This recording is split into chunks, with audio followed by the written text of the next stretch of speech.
going over how to maneuver around certain obstructions like cement. Here you can see we are here next to a fence, and due to what is in the dirt, we're not able to have a clear-cut obstruction view of the actual trench. This trench is straight and runs completely along the cement.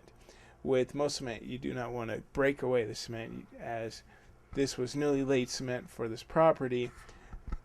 You want to always incorporate the actual land. Now, here's the problem.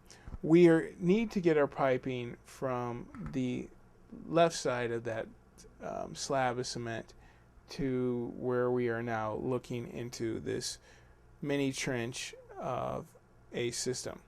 The key to doing this is by having a tool such as so, which is basically an iron rod that is forcefully shoved underneath the actual cement block.